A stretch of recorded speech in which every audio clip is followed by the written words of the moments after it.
got to tell me, what was your first week working for Rick Pitino like? What sticks out from that experience? Okay, so here's what happens. Coach Pitino is hired, and there is a community welcoming celebration down at the International Convention Center. I've got the team there. I've gone and reserved a room. Tom Jurich had told me as coach. Now, can you hear that? Yeah. My phone's ringing with one shining moment. I love it. That's great. As you bring up Rick Pitino, my phone is ringing with one shining moment. We couldn't script. Now, you tell me anybody can script it. That's about as good as it gets, Scotty. That's perfect. Okay.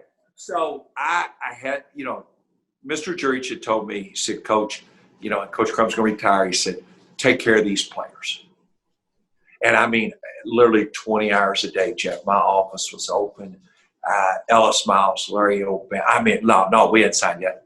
Ellis Miles, you go on and on and on. I was in there for those guys. Mm-hmm. I was going to be there 24 hours a day, 7 days a week for those kids. Coach Pitino's hired. They had the community welcoming down at the International Convention Center. I've got all the players there. I had a room, a private room reserved where he could meet with the players if he so desired. I had not spoken to him. You got to understand now, my reference point to him right then is, number one, I met him when he was Kentucky's coach because he recruited DeJuan Wheat when I was at Louisville. Mm-hmm. Then number two, he's Kentucky's coach and I'm coaching at Louisville now, not Ballard, and he's the bitter rival. Yeah. So you got to understand. Okay. I mean, you know where I'm going now. So yeah. I've got this room ready, and he says, hey, Scotty, how you doing? Good to see you. I said, Coach, congratulations. Are the players here? I said, yes, sir, they are. He said, I'd like to meet with them. I said, well, they're in a room, Coach, right here. I take him around the room, and he said, I want to meet with them privately. You can step outside. Now, what do you think was going through my mind? Lord knows at that point. Well, your career just ended at Louisville. Yeah. Okay.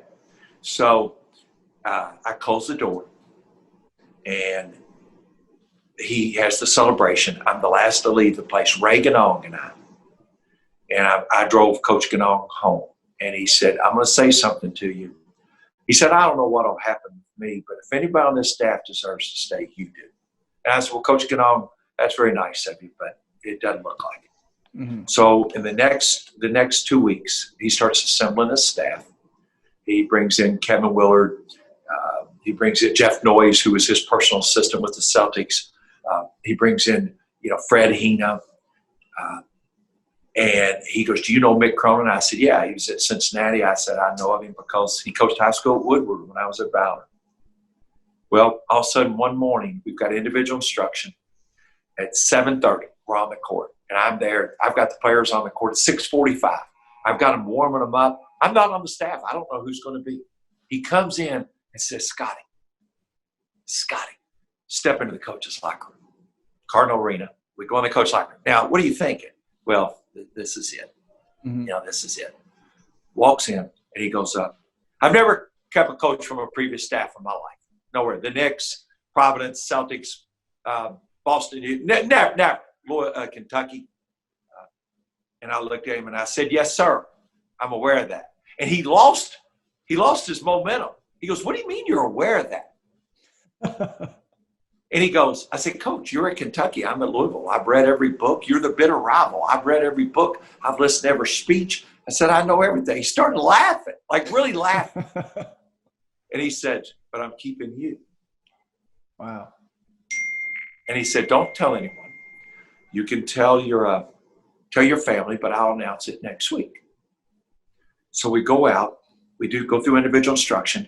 We walk up the 3 flights of stairs. We get to the top of the stairs, Jeff.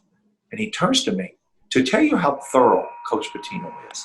He turns to me and he said, Scott, he said, your 2 sons, how old are they? 9 and 10, 9 and 11. I said, they're 8 and 10. He said, and when you lost your father, how old were you? You were 8. Were you 8 or 9 when your dad died? And I said, I was 9, Coach. It was Halloween day, 1:15 in the afternoon. I was 9. And I'm thinking, what is he doing? Mm-hmm. And he goes, I want you to go see Coach Ganong today because you can't look like that and work for me. You can't, you don't have any stamina. Mm-hmm. And he said, how'd your dad die? I said, massive heart attack, 15 feet from me. He said, name me one thing you ever saw, your dad ever saw you do. Name me one thing. You were 9. He never saw you play a junior high basketball game. He never saw you play in high school, graduate from high school. He never saw you graduate from college, get married, or start a family. He never saw you do one thing in your life. He said, get yourself in shape so you get to experience Russ and Doug and the things that your dad never got to see you do. I walked down those steps. I met with Coach Ganong. He did my full body comps. And 1 year to the day, I lost 79 pounds. Wow. 79? That's crazy. In 1 year. Good Lord. And now I've lived to see Russ and Doug both graduate college, both have master's degrees, both have married. Doug has a granddog, Charlie Brown. Russ has a beautiful our granddaughter, Ren Elizabeth. And he, how thorough was he, Jeff, that he knew all that? Yeah, that's pretty impressive. So when you ask about my first weeks, so that very day, we go recruiting, and we're driving to a junior college, to Wabash Junior College. Mm-hmm. And halfway there, Antoine Barber was the kid. He's from Elizabethtown, Kentucky. He turns to me and said, you know, there was a large faction of people didn't want me to retain you. And I looked at him. I'm like, I thought people liked me. And I said, what? He goes, oh, there was a large number of people in this, you know, community that thought I was making a mistake if I retained you. He said, you want to know why? I said, yes, sir. He said, they told me you were so loyal to Coach Crum that I was making a mistake. And I looked him in the eye and said, no, you're wrong. He will be that loyal to me.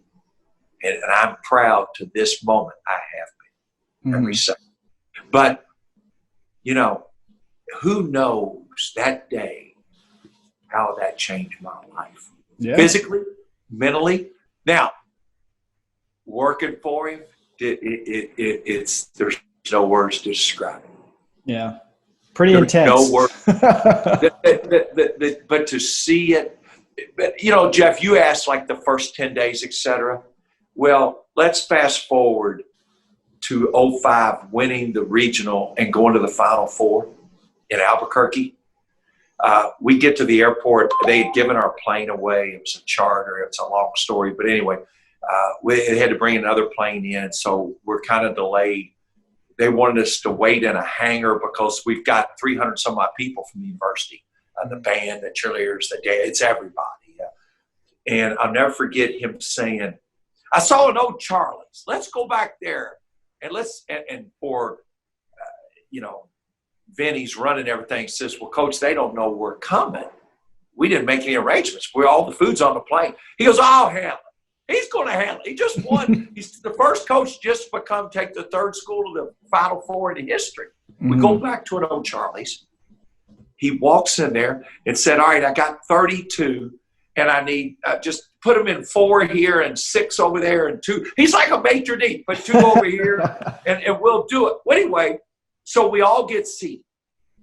It's Kevin Willard, Julie, his wife, Sharon and I, Vince Taylor, Fred Hina, and Gina are at this table with Coach.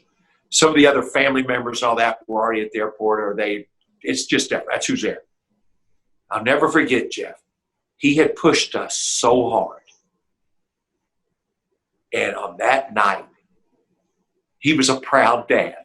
Yeah. He was so proud because it was like, I have pushed you all to the brink. And now we're all going to go to the Final Four together. I'll never forget any minute of that night in my life. I mean, I get emotional to talk about it. It was like, I've pushed you all, but I told you it's worth it, and we're going to the Final Four. And he was like a proud mentor, a proud father. Mm-hmm. And Kevin Willard and I talk about it to this day. We do. That's great. That's great. Fred Heat and I talk about it to this day.